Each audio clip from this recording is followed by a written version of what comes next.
paz do Senhor Jesus. Vamos abrir a nossa Bíblia no livro do profeta Malaquias.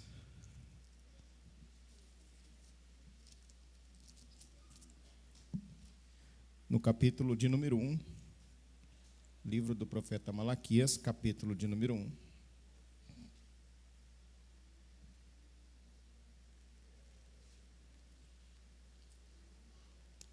A partir do versículo de número 6.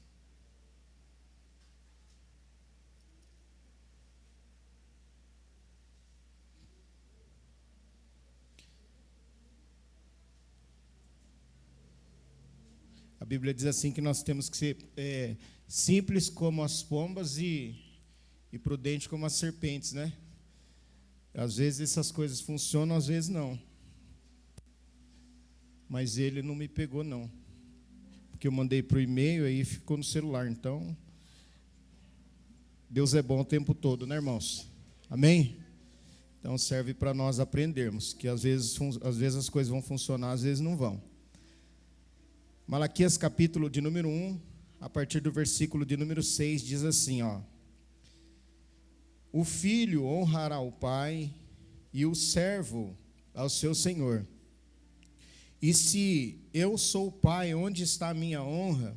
E se eu sou o Senhor, onde está o meu temor? Diz o Senhor dos exércitos a vós, os sacerdotes, que desprezais o meu nome e dizeis: em que desprezamos nós o teu nome? Ofereceis sobre o meu altar pão imundo e dizeis: em que te havemos profanado? Nisso que dizeis, a mesa do Senhor é desprezível, porque quando trazeis animal cego para o sacrificardes, não faz mal. E quando ofereceis o coxo ou enfermo, não faz mal. Ora, apresenta ao teu príncipe, terá ele agrado em ti, ou aceitará ele a tua pessoa, diz o Senhor dos exércitos.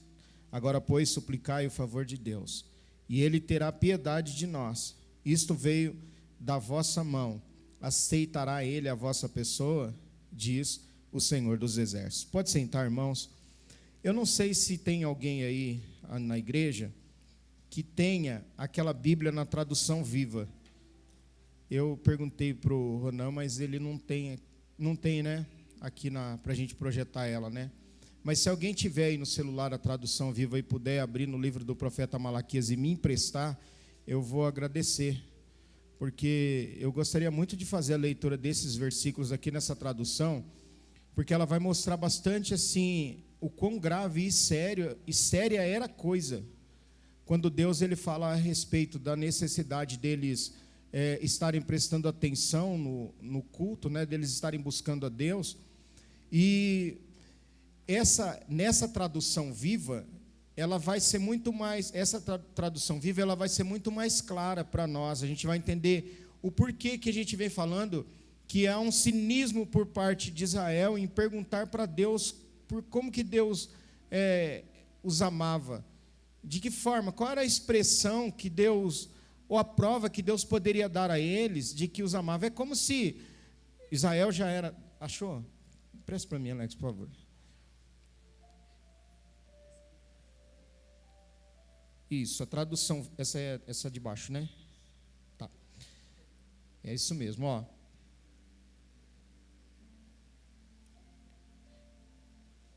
Acho que essa aqui é a NBV, Alex. Eu vou abrir aqui a Viva aqui. Achei. A Viva diz assim, ó: esta é a mensagem do Senhor ao povo de Israel enviada pelo profeta Malaquias. Eu os amei profundamente, diz o Senhor, mas vocês respondem: é mesmo? Quando foi? E o Senhor replica: eu mostrei meu amor por vocês, amando seu pai Jacó, e não precisava amá-lo.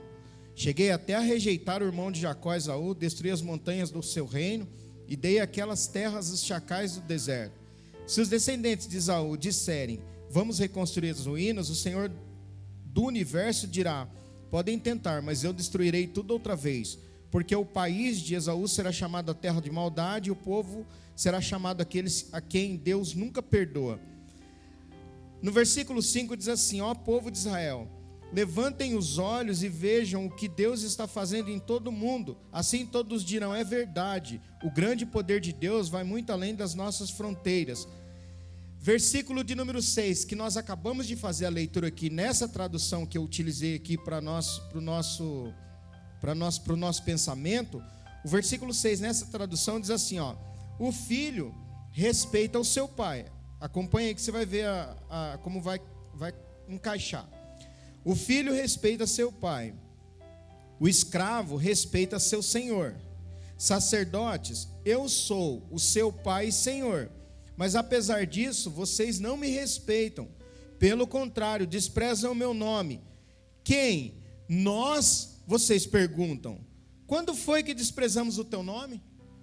Então, o que nós vemos aqui é a nação, obrigado, Luiz, é a nação de Israel fazendo perguntas tolas para Deus.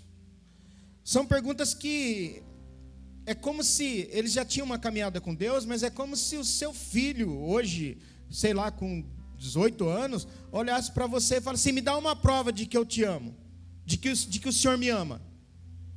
Me prova que o Senhor me ama. Você falaria para ele assim: por favor, né? Eu não preciso dar mais provas que eu te amo, porque senão eu teria te colocado dentro de uma caixa de papelão e jogado fora, que é isso que muitos pais, muitas mães fazem. Você seria um aborto. Você não moraria aqui, você não estaria falando comigo desse jeito. Porque a maior prova de amor desse pai, por parte desse pai, já foi demonstrado na sua idade. Agora, qual é a maior prova de Deus, do amor de Deus pela nação de Israel? A sua existência. E é por isso que Deus mostra para eles, dizendo assim, ó, engraçado, né? Interessante, porque o filho honra o pai, o servo o Senhor. E eu sou as duas coisas. Eu sou as duas coisas. Eu sou o pai, eu sou o Senhor. Irmãos, qual é o Deus que você conhece, e agora a gente tem que usar a letra minúscula, mas que você conhece, que aceita ser chamado de pai por um ser humano? Qual é esse Deus? Não existe nenhum Deus como esse Deus, o nosso, que é um Deus que está acima de tudo e de todas as coisas e nos aceita chamar de pai. Os discípulos de Jesus chegam nele e dizem assim: ensina-nos a orar como os discípulos de João foram ensinados. Jesus fala para eles assim, ó: quando vocês orarem, não usem de vãs repetições, como fazem os publicanos e os fariseus, porque eles pensam que por muito repetirem serão atendidos. Nem precisam orar na praça pública, se mostrando para todo mundo, porque eles pensam que porque se aparecem também, serão reconhecidos. Jesus fala assim: mas vocês, quando orarem, entra no teu quarto, fecha a porta e ora ao teu pai que está em secreto. E o teu pai que está em secreto e sabe o que está em secreto responderá. Então vocês vão orar assim, 2 pontos. Pai nosso. Irmãos, você parou para entender a grandeza disso? De ter Deus como pai? Agora Deus está dizendo assim para eles: olha, eu sou o pai de vocês, eu sou o Senhor de vocês. Mas onde está a minha honra? Então, fecharia mais ou menos assim a semana passada, ó. Os questionamentos do povo. Deus nos ama? Em que estamos profanando o culto a Deus? Por que Deus não aceita a nossa oferta? Por que não aceita nossos sacerdotes? Se Ele nos ama, por que Ele não aceita os nossos sacerdotes? Por que Ele não aceita as nossas ofertas? Por que Ele não aceita aquilo que nós estamos trazendo? Por quê? Ou em que nós estamos desagradando a Deus? Em que estamos roubando a Deus? Em que estamos difamando a Deus? Irmãos, olha, eu prestei atenção nesses 2 termos que são utilizados. O filho honra e o servo honram. A palavra utilizada aqui é diferente da palavra quando Deus fala honra mintam. Então nós temos 2 palavras para honra. Nesse primeiro momento, quando ele está falando que o filho honra e o servo honra, o significado dessa palavra é kabed, que significa pesado, ser importante, ser digno, ser honrado. Aí quando ele fala assim, ó, e se eu sou o Senhor, também tenho que ser honrado e temido, o significado da palavra honra aqui é glória, é esplendor, é dignidade, é reputação, é reverência, e temor é medo. Deus está dizendo assim, em outros termos, até eu fiz uma anotação aqui, Deus está dizendo assim, ó, interessante, que vocês têm medo dos príncipes e dos governadores e dos chefes de vocês, e respeitam esse chefe. Agora, com relação a mim, vocês deveriam ter reverência, glorificar o meu nome e entender que eu sou glorioso, e que eu devo ser temido. A gente usa um monte de termos, vamos traduzir isso aqui.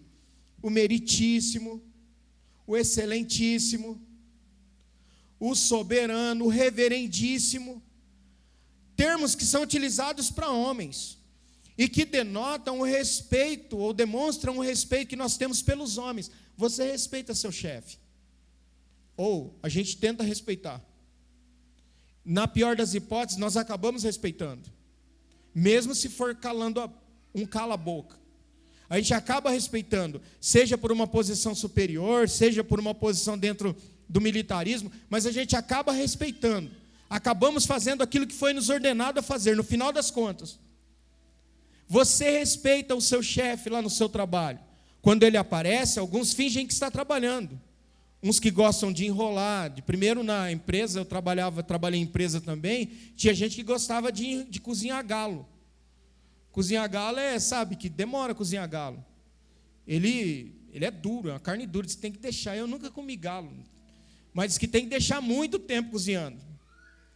E na empresa as pessoas gostavam de cozinhar galo. A gente enrolava. Quando aparecia o chefe, pegava um saco assim, pegava uma vassoura e o chefe falava assim: olha que pessoa, hein? Não para de trabalhar. Porque nós fazíamos isso, ou talvez eu fazia isso, porque eu tinha medo do chefe. Eu tinha medo que ele me mandasse embora. Deus está dizendo assim: vocês têm medo do chefe de vocês e dos príncipes de vocês, certo? Mas vocês têm medo também dos pais de vocês. Mas e a minha glória? E a minha honra? E o medo, e o temor, e o objeto de reverência que vocês devem ter com relação a mim? Vocês respeitam os seus superiores, mas a mim devem reconhecer a glória e ter reverência por ela. Essa reverência está ligada à soberania de Deus, que tem como alicerce a base, que tem como alicerce, entre parênteses, base, o amor e a justiça de Deus. Por que que nós olhamos a Deus e nós o tememos? Porque Deus é soberano. Porque Deus está acima de todas as coisas. Nem parece, né? O nosso irmão falando sobre os 6 meses que nós já passamos por essa pandemia. São 6 meses. No começo a gente pensou que não fosse tanto assim, lembra? A gente falou assim: não vai ser tanto assim, a gente vai passar, vai ser mais uma H1N1 ou qualquer outra coisa, e a gente vai passar por ela. Os meses foram passando, daqui a pouco viraram para a igreja. Quando fechou a igreja, nós entramos quase que em desespero, porque nós falamos: meu Deus, mas a igreja? Como assim fechar a igreja? Não, chegou a notícia para nós, pastores: a partir de tal dia não pode mais ter culto. E você falava assim: meu Deus, mas como que pode? Não é que pode, não pode. Não tem mais como. Vocês não farão mais cultos, estão suspensos até a segunda ordem. Aí você começou a acompanhar as pessoas de longe morrendo, você falava: eu acho que vai parar. Aí começou a morrer gente próximo de nós. Eu não sei se você perdeu colegas, perdi pessoas conhecidas. Mas olha, a gente passou já 6 meses. E alguns já estão salvos, se encontraram com Jesus, voltaram para casa. Certo? Nós estamos aqui. Talvez você fale assim: numa situação melhor ou pior, pastor? Eu não sei. Eu não sei porque Paulo falou assim: eu não sei o que é melhor, partir e estar com Cristo ou ficar na carne. Mas se ficar na carne me der fruto, então eu estou de aperto de ambos os lados. Mãe, você que tem filho pequeno, você dá glória a Deus que você está viva para cuidar dessa criança, não é assim? Eu dou glória a Deus por estar vivo diante da soberania de Deus e estou cuidando da minha família, estou aqui, minha esposa está aqui, a gente está tocando a vida, porque não dá para se eximir das responsabilidades, dá para se esconder? Não dá, a gente tem que trabalhar, a gente tem que sair, separa num lugar, um vem dar a mão. Eu até brinquei com alguém hoje, falei, não sei o que eu faço, fui pegar na mão, a pessoa veio me dar soco, aí eu abri a mão, ele abriu a mão, aí eu fechei a mão para dar soquinho, ele fechou a mão, abriu a mão, falei, o que vai fazer? Vamos resolver isso aqui logo, porque senão não sei o que vai fazer mais. Dá a mão, dá soco, faz o quê? Daqui a pouco, não. Ele pegou, aí pegamos na mão. Falei, então tá bom, pegamos. Falei, rapaz, não dá. Mas é porque nós estamos inseridos nesse contexto. Agora, uma coisa é certa. Quando a gente fala a respeito da soberania de Deus, Deus está acima de todas as coisas, inclusive do coronavírus. Não existe nada que detém Deus, existe? Aliás, o fato dele me tolerar aqui já está assim, bom demais, não está? O fato dele te tolerar aqui, porque a gente é meio dificinho, viu, irmãos? Ou não? Talvez você seja muito melhor, mas é complicadinho, gente, é complicado, viu? Você invoca, tem dia que você está invocado com tudo. Tromba desse tamanho, ninguém sabe por quê. Mas Deus nos suporta. A soberania de Deus é maior. E quando a gente fala a respeito dessa soberania, dessa reverência que nós precisamos ter diante dele, nós falamos, é como a mãe que fala, já viu mãe falar assim, ó, a mãe fala assim, a hora que seu pai chegar eu vou falar para ele. A hora que seu pai chegar eu vou contar para ele. Ué, resolve? Por que não vai resolver? Porque a presença paterna deve trazer alguma segurança. Eu vou contar, então você vai falar com seu pai, então.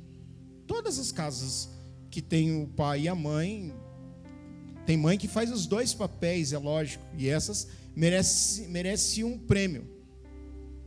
Um prêmio. Porque se com os dois é difícil, imagine um ou uma fazendo os dois papéis. A mãe olha e fala assim, a hora que seu pai chegar eu conto para ele. Ou então você mesmo vai contar, vai pedir. Ah, você quer ir? É mesmo? Você quer ir? Então pede para seu pai. Eu não vou, não pede, você pede senhora. Quando nós estamos falando a respeito da soberania de Deus, nós estamos falando assim que a soberania dele está ligada, tendo como base o alicerce, duas coisas: o seu amor e a sua justiça. Hoje eu acredito que alguns dos irmãos já viram até esse vídeo, que uma igreja aí sai na porta de uma boate, perguntando qual o melhor lugar para estar, o lugar onde se transmite felicidade, onde a pessoa tem felicidade. E por incrível que pareça, todos aqueles jovens responderam na porta da balada que o lugar onde se encontra a felicidade é a igreja. Até uma menina falou, é na casa de Deus. A outra já não aguentou mais, falou assim, meu pai é pastor. E eu estou aqui, eu não sei o que eu estou fazendo aqui. Eu encontrei meus amigos aqui e eu estou perdido aqui, eu não sei o que eu estou fazendo. Começou a chorar, no final ela rasgou o ingresso da balada. Vale um glória a Deus, não vale um amém? Por quê? Porque nós estamos debaixo da soberania de Deus. Deus me aceita. Me aceita. Eu acho que a oração que a gente faz nessa noite e que nós fazemos sempre é que diante da soberania de Deus, se Deus me permitisse que eu não fosse pastor, mas que não estou falando dos irmãos que sentam nos últimos bancos, né? Mas eu estou falando assim, se Deus me permitisse não ser pastor, mas permitisse eu sentar no último banco e ficar aqui, eu ficaria. Porque o melhor lugar não é a posição que nós ocupamos ministerialmente falando, mas a posição de filhos. Não é, irmão? Antes de ser pastor, eu só sou pastor porque eu sou filho. Porque é impossível ser pastor e não ser filho. Então, para assumir uma posição dessa, antes de tudo, eu sou filho. E é filho que eu quero ser. Não é filho que você quer ser ou continuar sendo? E quando a gente fala a respeito dessa base do trono de Deus, que é a sua justiça e o seu amor, a gente fica bastante preocupado, viu, irmãos? Sabe por quê? porque eu li na semana passada que fala a respeito da justiça de Deus. No capítulo 1 de Romanos, abra aí, capítulo 1, e agora nós vamos tocar a vida por aqui. Capítulo 1, versículo 18 a seguir. Acompanhe comigo, por favor. A ira de Deus. O que é de Deus? Então Deus se ira.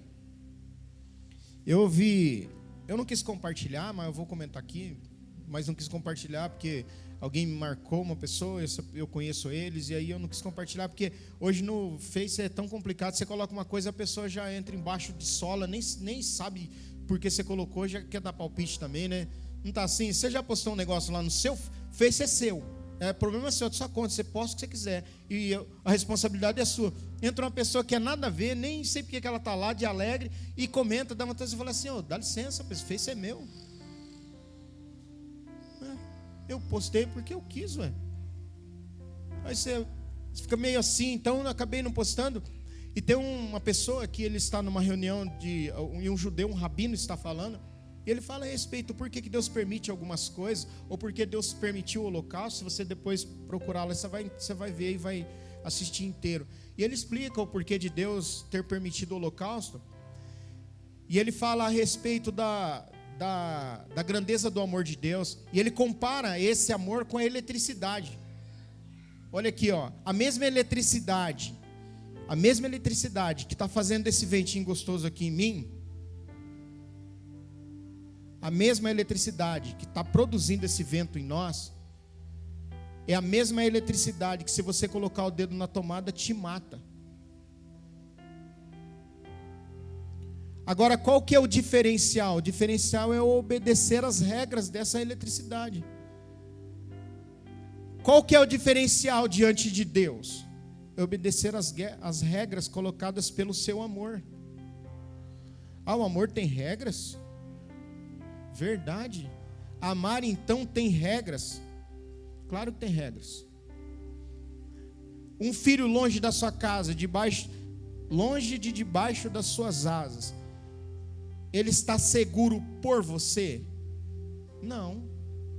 Ele está seguro pela sua vontade. Está sendo guiado pela sua vontade. Agora, debaixo das suas asas, sendo cuidado por você, observado, ele está seguro. Irmãos, longe de Deus, nós estamos seguros? Não. Perto de Deus, nós estamos seguros? Sim. Então, quando ele fala a respeito da ira de Deus, ele fala assim, a ira de Deus se revela do céu contra toda a impiedade e perversão dos homens que detêm a verdade pela injustiça. Porquanto o que de Deus se pode conhecer é manifesto entre eles, porque Deus lhe manifestou. Presta bastante atenção nesse trecho.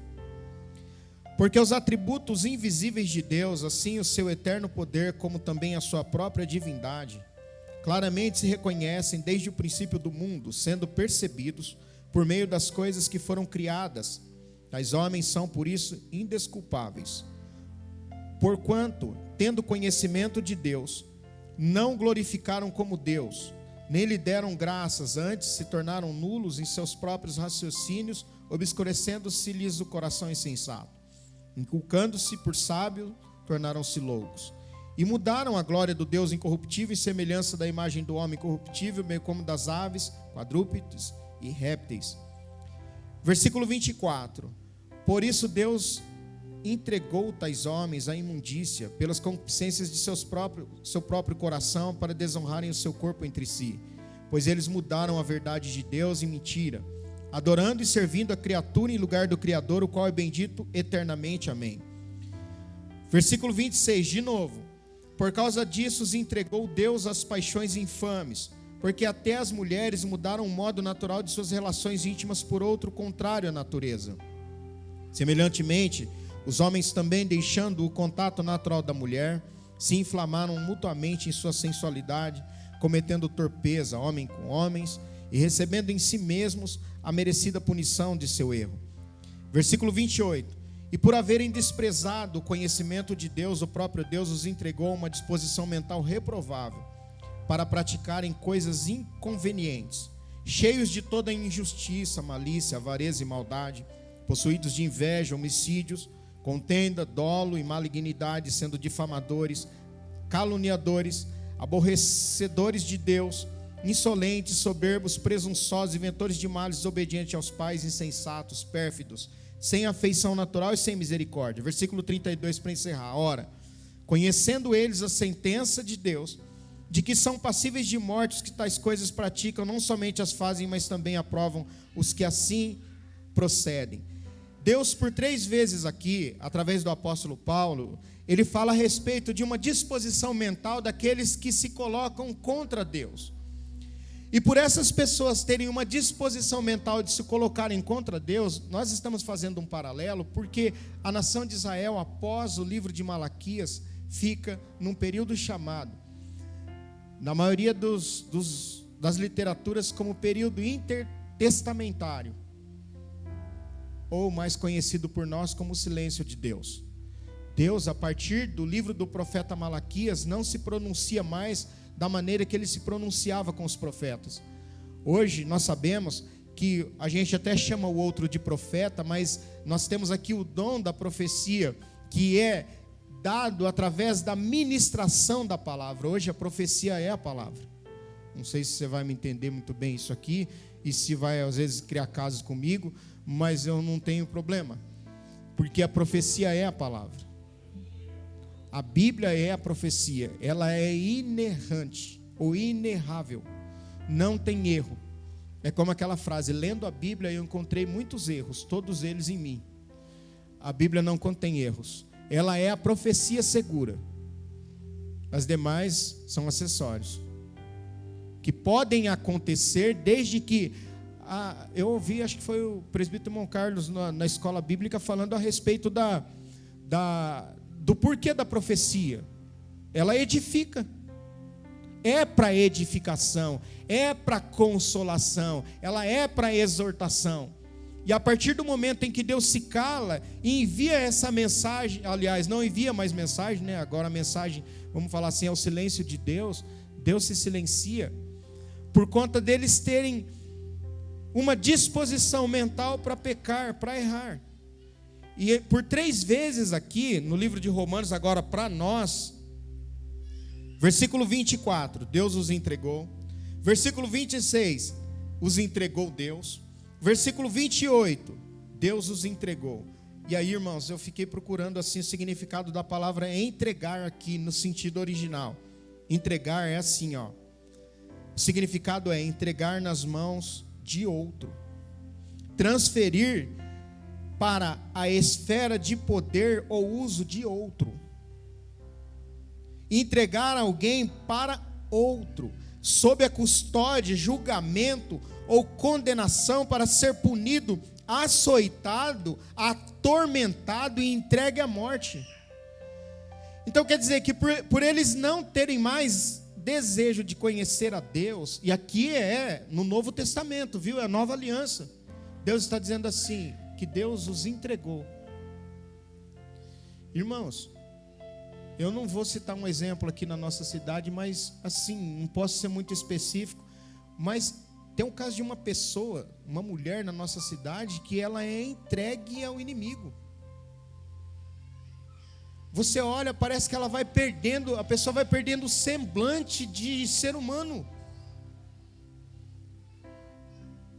Há uma disposição, por isso que agora, sim, a gente tem que pensar nessa noite, diante desses textos, qual que é a disposição mental minha? Porque quando a gente fala sobre disposição mental, é aquilo que eu falei, não sei que dia que foi, a gente fala tanto, né, irmãos? Mas eu falei um dia desses aqui, sobre... de modo que haja em vocês, acho que foi depois que o Alex pregou, o mesmo sentimento que houve em Cristo Jesus. Irmãos, sentimento na Bíblia, você sabia que amor não é sentimento, biblicamente falando? Amor não é sentimento. Sabe o que é amor na Bíblia? Quem sabe? Amor na Bíblia é mandamento. Significa assim, ó, que se você falar assim para mim assim: eu não amo você. Ué, toma água. Não posso fazer nada porque é descumprimento. é descumprir o mandamento. Porque amor na Bíblia é mandamento. Ah, mas eu amo. Porque a disposição mental de Filipenses capítulo 2 é assim, ó. A gente fala assim, de modo que haja um sentimento. Bom, então preciso sentir. Não é esse o termo. O termo aqui, depois você procura. É saber o que precisa ser feito. Eu sei. Desejar fazer aquilo que precisa ser feito. E fazer. Então, quando a gente fala a respeito de disposição mental, é assim, ó. Eu sei que na igreja é bom, eu preciso ir. Eu sei. Eu desejo ir. Mas agora eu não vou ficar em casa na rede, como os irmãos mais antigos falavam, né? Que diz que tem gente que fica na rede cantando, dançando assim, ó. Na rede assim, eu quero trabalhar para o meu Senhor. Vai, empurra, menino. E vai, menino, empurra. Quer trabalhar, mas não faz nada. Não movimenta um dedo. Malemar para levantar para pegar água. Se bobear ainda. Troca o copo d'água. A disposição do sentimento aqui na Bíblia nunca é parado. E nem só sentir. Eu desejo fazer. Mas eu quero fazer. E eu vou fazer. É uma disposição que não passa somente a ser uma disposição mental, mas é uma atitude. E quando ele fala a respeito de Deus transferir a nossa propriedade, Deus os abandonou, a gente fica com medo. Eu tenho medo, você não tem? Há casos que você fala assim, Deus não está, não tem como. Porque primeiro, antes de haver esse abandono, houve uma disposição de falar assim, eu não quero. Irmão, você sabe, a gente pode, não sei, às vezes a gente pode ser mal interpretado, mas você sabe que Deus é longânimo, eu também sei, mas chega um momento que acaba.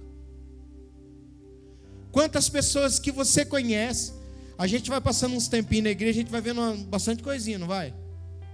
A gente vai vendo um monte de coisa. Quantas pessoas que você conhece, que Deus parece que foi cozinhando no banho-maria. Não, a pessoa volta, fica, daqui a pouco dá uma passeada de novo, volta, fica, daqui a pouco ela volta, a hora que ela firma, tchau. Deus olha e fala assim, é melhor recolher, porque agora vai sair de novo. E daqui a pouco, se deixar, ela vai sair de novo, ou ele vai sair de novo. Mas você imagina um lugar onde Deus olha e fala assim, que aquele lugar é uma terra de impiedade. Lembra? Depois você faça uma leitura. Sempre, quando eu posso, às vezes eu estou citando. Sempre, quando posso, cito. Lembra que perguntaram para a filha de Billy Graham? Onde está Deus quando o mal é praticado na América? Ela vira para eles e responde naquele programa: Deus está onde vocês o colocaram. Vocês o tiraram da escola, ele não está na escola, a escola é um inferno. Tem escola que parece que não está, né? As famílias estão sendo destruídas, porque vocês dizem que ele não precisa mais estar na família. As mães estão abortando, porque vocês falaram que a mulher é dona do próprio corpo. Então onde que Deus está? Deus está onde vocês o colocaram. Deus é intruso, irmãos. Deus é intruso. Por isso que a gente ama a Deus.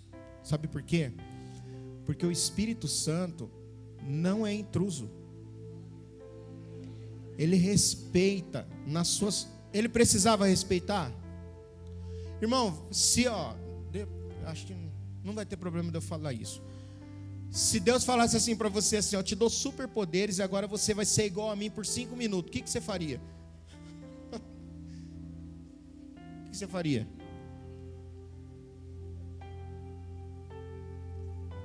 Rapaz, fulano está me devendo. Eu vou fazer pagar. Lembra fulano que fez uma maldade para você assim, que você fala assim, aquele... Porque tem gente que fala assim, eu não guardo rancor, mas fala a vida inteira mesmo. Eu não tenho rancor no meu coração, não tenho mágoa do fulano, mas que ele fez. 5 minutos só, você é o Todo-Poderoso, você é Deus, o que você faria?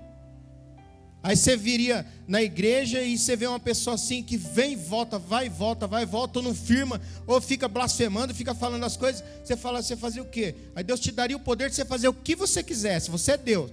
Primeiro você falaria assim, ó, se decide, se você não ficar aqui, eu vou matar você. Eu vou resolver isso aqui. Seu filho fez uma arte, fez alguma coisa. Você é Deus, irmão. Você pode fazer tudo. Agora, Deus tem o poder de fazer tudo, mas Ele faz o que é bom. Porque Deus é bom. E a sua benignidade... Irmão, por quanto tempo que você é bom? Eu. No 5º dia útil? Recebeu o pagamento... Aí você fala assim, rapaz, e dá risada, e compra, pode comprar coxinha, compra as coisas, não sei coxinha, você gosta de coxinha também, você compra sei lá o quê, compra torresmo, tá bom. Aí você pode, aí você é bom, não, hoje eu estou bem, porque eu estou com dinheirinho, rapaz, recebi, aí depois chega dia 20 nada, tem gente que o pagamento foi esses dias, nós, e já acabou, já era, pagou todas as contas, quando pagou. Nesse dia só, não, a Bíblia diz que Deus, Ele é bom. E a sua benignidade dura para sempre. Deus não tem prazer na morte do ímpio. Ele quer que todos se salvem. E quando a Bíblia fala a respeito desse sentimento, ou dessa atitude de Deus, essa derrocada nunca começa em Deus, irmãos. Ó, presta atenção de novo. Essa derrocada nunca começa em Deus. Podemos nos justificar dizendo que conheço a Deus e o glorifico, conforme dá, né? Eu glorifico a Deus, conforme dá. Vamos pensar algumas coisas então. Somos experts em justificativas. Desde pequeno a gente justifica e joga a culpa no outro. O irmão pequeno joga a culpa no outro irmão, não é assim? Irmão não joga a culpa no irmão? Na igreja também. Nós somos experts em justificativa, em jogar a culpa. Quem foi que derrubou isso aqui? Foi o fulano. Mas não foi, não está nem que está na escola. É verdade, está na escola. Eu mesmo esqueci. Então quem vai apanhar é você. Somos experts em justificativas, em tentar nos justificar. Isso é histórico. O certo é que nós usamos a Deus, ou melhor, pensamos que o usamos. Quantas vezes só achamos o caminho da igreja quando as coisas não estão bem? Pergunta, isso glorifica Deus? De 4 cultos, quantos nós frequentamos? Isso glorifica Deus? Quantas vezes nos apresentamos para trabalhar na obra e na hora da necessidade não damos as caras? Isso glorifica Deus? Você se lembra quando orou por um trabalho e Deus abriu as portas e você colocou a culpa no cansaço para faltar aos compromissos na obra? Isso glorifica Deus? Você se lembra quando orou pedindo para que Deus te desse um carro para usar na obra e ao tê-lo usou somente para o seu próprio contentamento? Isso glorifica Deus? Então, estamos aptos a responder. Se seu filho, vamos lá, uma pergunta. Se seu filho ou meu te pedisse algo e você desse para ele e ele usasse contra você, o que você faria? Fala a verdade, o que você faria? Seu filho pediu alguma coisa e agora ele usa contra você. Vou dar um exemplo. Seu filho pediu, pensa, tá, irmão? Pensa. Seu filho pediu um celular. Desejou muito um celular, né? Um menino hoje, as crianças têm celular, criança pequena tem celular hoje, né? Não sei para ligar para quem, não sei para quê também, mas tem. E aí ele pede um celular. Aí você vai dar uma dura nele e faz assim, ele vai e liga para o conselho tutelar com o seu celular, o celular que você deu para ele. Assim, pensa só o que você faria. Eu acho que você oraria, né? Essas coisas assim. Se seu filho usasse o que você deu para ele de presente contra você, o que você faria com esse presente? Irmão, eu sei que mãe é braba. pai às vezes cozinha um pouquinho em banho-maria, fala e demora um pouquinho, mas a mãe já resolve no ato as coisas. Se tem que resolver, resolve logo. E acerta logo. Eu tenho certeza que você tomaria uma decisão, você tomaria uma atitude com relação a isso. Agora, quantas vezes nós pedimos coisas para Deus e usamos contra Ele? E falamos assim: não dá, eu não tenho tempo. Aí Deus olha e diante da sua grandeza, Ele poderia tirar da gente, não poderia? Mas Ele não tira. A gente continua andando com o carro que a gente pediu para Ele, um carro muito melhor do que o que a gente tinha, que eu sei que sempre funciona assim nas coisas de Deus. Deus vai abençoando os irmãos, vai abençoando a nossa vida, sempre assim, não é? Deus é bom, mas aí a gente pega esse bem que Ele nos deu e usa contra Ele agora, e fala assim: sabe, que eu vou dar uma volta, igual um pastor contava, né? Todo dia, domingo de manhã, a irmã firme na igreja, escola dominical, um dia ela resolveu falar assim: eu vou me emancipar, ficar se enfiando dentro de igreja, o tempo todo dentro de igreja, acredito que ela fosse até professora das crianças, e um dia ela resolveu dar uma passeada, chegou lá no lugar, lá, não vou falar, mas ela chegou no lugar, uma pessoa encontrou ela e disse: o que a irmã está fazendo aqui? O Senhor colocou um trabalho na tua mão, a tua sala está abandonada. Eu não estou falando que não pode e que não deve. O que eu estou dizendo, os irmãos são maduros para compreender isso, é que nós usamos as coisas que nós pedimos para Deus contra o próprio Deus, com a justificativa. Irmãos, Deus, será que Ele se enganou quando Ele abriu aquela porta de emprego para nós? Será que Ele se equivocou? Ele falou assim: é mesmo? Como se às vezes a gente pensa que Deus é assim, ó. Deus, a gente fala assim: ó, sabe o que é? Que eu estava cansado, sai correndo, aí Deus olha e fala assim: é verdade, eu não me atentei, era verdade, saía 7 horas. Olha a minha cabeça, gente. Deus fala, pensa Deus falando assim. Você acha que Deus não sabia de tudo? Lembra da história do filho pródigo? Eu não sei se é o filho pródigo ou o pai pródigo, porque pródigo é esbanjador, não é? O filho que esbanja as riquezas, e o pai é pródigo porque esbanja o quê? Amor. Porque o que me chama a atenção nessa palavra é que o filho fala assim, ó: Alex, dá-me a minha parte, a parte da minha herança, a minha parte da herança. Você já pensou se o seu filho falasse assim para você: ô pai, quando você vai vender essa casa aí para repartir para nós? Você dá fala assim: que tá louco, rapaz? Tô velho, mas tô querendo viver muitos anos ainda. Vem para cá que você vai ver o seu. Eu vou tirar você do testamento. Nós, com coisa nós vamos fazer testamento, né, irmão? Tem que fazer inventário depois, né? Mas esse pai, olha, você já pensou um filho pedir a herança para o pai vivo, irmão? O que ele está falando em tese? Ele está falando assim: morre logo, morre, pai. Estou precisando. Já faz até as contas do dinheiro da casa. Quanto que vale? A casa vale 100 mil, nós somos em 4 irmãos, 25 contos para cada um. Até a mãe ainda. Ixi. A cabeça desse rapaz. Aí, quando ele vira para o pai e fala assim: dá a minha parte, qual é a resposta do pai? Qual é a resposta do pai? Nada. O pai dá. O pai dá sabendo que ele vai quebrar a cara. Você fala assim: mas o pai não podia impedir isso. Irmãos, não dá. Sabe por quê? Porque é impossível impedir a saída de alguém, uma vez que o coração já foi embora. Já viu quando o rapaz dá na teia e fala: o casamento lá, fala assim: tem gente, agora o pessoal fala: acabou, amor, né? Acabou, amor. Acabou, amor. O amor tem um prazo de validade, acabou. E às vezes com 2 anos de casado, acabou, amor. Vai embora. Ele vai embora porque o coração já não está mais. Dá para segurar? Você vai mendigar? Deus vai mendigar o amor?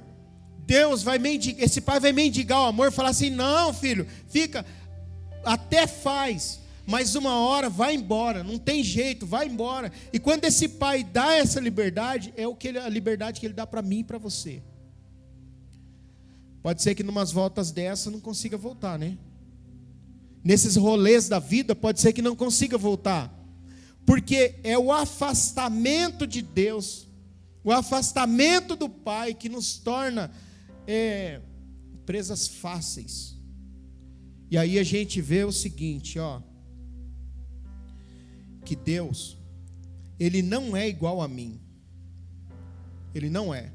Não tem o mesmo sentimento que os céus. Você já deve ter ouvido alguém falar assim: só Deus pode me julgar. Isso não te causa espanto? Guarda uma frase, irmãos, presta atenção. O homem, quando amadurece, se mostra cada vez mais diferente. Não só do mal, mas de qualquer outro bem. O mal pode ser desfeito, mas não pode transformar-se em bem. Uma atitude má, ela jamais se transforma numa atitude boa.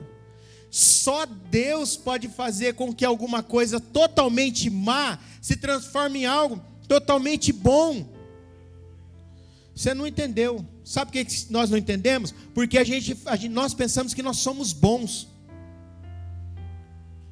Já viu alguém falar assim, nossa, você viu o fulano? É tão bom, só falta aceitar Jesus. Ué, então falta tudo, meu Deus, vai para o inferno, bom. Pois fulano é bom, mas só falta aceitar Jesus. Então faltou tudo. É bonzinho, precisa de uma boa pessoa. Fala até baixinho assim. Tá, fala baixinho. É bonzinho. Fala bom dia.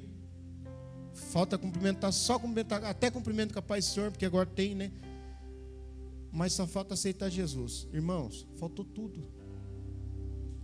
Porque o mal, ele não pode por si só se transformar em bem. Só Deus pode fazer com que o mal seja transformado em bem. É só Deus que pode pegar uma parra brava, um zambujeiro bravo que era você e eu. Vamos traduzir isso aqui por tiririca. Sabe tiririca? Já teve tiririca em casa, irmão? Você tem que cavucar até achar a batatinha, porque enquanto você não tirar a batatinha, ela continua nascendo, pega fogo, demora uns dias, ela está verdinha, bonitinha, morreu tudo. Uma tiririca. Nós éramos parra brava, tiriricas. E agora Deus nos enxertou na oliveira verdadeira. E a seiva malvada e maligna. Irmão, crente não presta para fazer mal para os outros. Você já viu quando um crente quer dar uma de mal? Você já viu gente que não sabe ser mal e quer dar de mal? E ele fica assim, meio até desconcertado, assim, você fala assim, tem cara de brabão, de bonzão, mas não é nada disso, viu? Não pode ver um negócio assim e já chora. Crente quer fazer, quer dar uma de bom, de mal. Só que a hora que a coisa aperta e que o cerco fecha e que ele vê que não dá mais jeito, alguém dá um grito com ele, fala assim, meu Deus do céu, onde eu fui me envolver? Por que eu fui fazer isso? Porque a maldade que existia em nós agora foi transformada em bondade por uma atitude soberana de Deus. Então o que nós fazemos então diante disso? É melhor estar perto ou é melhor estar longe? E eu vou encerrar com o seguinte: quando a gente fala a respeito da soberania de Deus e da justiça de Deus, Deus pode lançar um homem no inferno? Deus pode lançar alguém no inferno? Um Deus bom? Todo bom? Deus faz isso? Vamos lá. Apocalipse capítulo de número 20. Versículo 11. E vi um grande trono branco, e o que estava sentado sobre ele, de cuja presença fugiu a terra e o céu, e não se achou lugar para eles. E vi os mortos, grandes e pequenos, que estavam diante de Deus, e abriram-se os livros. E abriu-se outro livro, que é o da vida. E os mortos foram julgados pelas coisas que estavam escritas nos livros, segundo o que as suas obras. E deu o mar os mortos que nele havia. E a morte e o inferno deram os mortos que neles havia. E foram julgados cada um segundo as suas obras. E a morte e o inferno foram lançados no lago do fogo. Esta é a segunda morte. Versículo de número 15 diz o quê? E aquele que não foi achado escrito no livro da vida foi lançado. Tá calor, irmão? Tá fazendo um calorzinho esses dias? Você tá achando que tá muito calor? Você imagina o lago de fogo. Deus se volta contra o inferno, Deus se volta contra o diabo, Deus se volta contra a morte. E por último ele se volta contra o homem.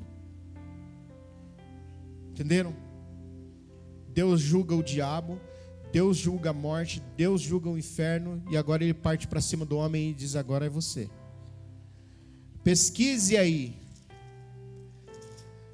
Dá uma olhadinha no livro da vida. Chegou na letra C. Celso Ricardo Pereira Ferreira. Não está aqui. Deus nos guarde. Não estou achando seu nome aqui. Não achei seu nome. Seu nome não está no livro da vida. Apartai-vos de mim, vós que praticais a iniquidade, porque eu não vos conheço. Você já pensou, parou para pensar nisso? Volta na história do filho, que a maior posição que nós temos na igreja de Deus é ser filho e ter o nome escrito no livro da vida. Pastor, eu quero ser reconhecido, eu queria muito ser reconhecido. Não, a melhor coisa é ter o nome escrito no livro da vida, porque no dia que não for achado o nome escrito no livro da vida, está lançado no lago de fogo. Eu não quero nem saber como é que é esse lago de fogo, mas se 35, 40 graus está difícil para você e para mim, hoje, por esses dias, e está entrando, e parece que o verão está chegando com tudo, né? Eu não sei se você gosta do verão, se você gosta do frio. A gente não pode, diz que não pode ter preferência, mas eu prefiro o calor, mesmo tendo que usar terno, não é? Para alguns fala assim, eu prefiro o frio. Mas se você acha que está muito quente, você imagina o calor que é. E pior que tudo isso, não existe morte, é para sempre, de eternidade a eternidade, e olhando para a cara do capeta. Eu nem quero saber como é que ele é, porque até medo do escuro você tem, quanto mais dele. Então, meus irmãos, Deus é um Deus que é soberano, e a sua soberania tem por base o seu amor e a sua justiça. Vamos ficar em pé e vamos agradecer a Deus nessa noite. Nós vamos orar pela família do nosso irmão Diego, né? E vamos orar por todos os nossos irmãos. A gente tem atingido na nossa cidade até que uma estabilidade, né? Quando que a gente ia pensar nisso, né, irmãos? Falar em estabilidade no número de mortos, né? Parece impensável, né? Que dor. Dá dor, não dá? Se pensar assim, que um parente seu está nessa situação, e pior, sem poder velar. Meu Deus do céu, quem que suporta isso se não for Deus nos ajudando, né? Então, a gente vai orar por essas famílias. Hoje nós temos uma estabilidade, sim. Então, em nome de Jesus, isso vai cair. Fala amém, irmão. Sabe por quê? Porque isso precisa acontecer. A gente precisa sair dessa pandemia, e sair dessa pandemia melhores do que nós entramos nela. Além de vivos, com um coração mais quebrantado diante de Deus. Amém? Pai, em nome de Jesus, nós agradecemos ao Senhor pela Tua palavra nessa noite, o favor imerecido, a graça do Senhor sobre cada um dos Teus filhos. Pedimos ao Senhor pela vida do irmão Diego, da sua esposa, da sua sogra, das crianças. Guarda, meu Deus, essa família debaixo das potentes mãos do Senhor. Pai Todo-Poderoso, também intercedemos pela vida de toda a igreja do Senhor, meu Pai, pela vida daqueles que estão à frente dos trabalhos, pela vida daqueles que estão trabalhando e precisam sair de casa para trabalhar, para trazer o sustento, o alimento, pagar as contas. Meu Deus, tem misericórdia. Ajuda, meu Deus, o comércio local. Abençoa as empresas da nossa cidade, da nossa nação. Dá sabedoria, meu Deus, Todo-Poderoso, aos governantes. Ajuda os médicos, enfermeiros, enfermeiras, esses que estão na linha de frente, meu Deus, e que precisam do livramento. Pai Todo-Poderoso, continua conosco, em nome de Jesus. Amém. Que o amor de Deus, a graça do nosso Senhor e Salvador Jesus Cristo, a comunhão e a consolação do amado e querido Espírito Santo, seja com toda a igreja hoje e sempre. Todos digam: a de São Lucas, amar e cuidar, essa é a nossa missão.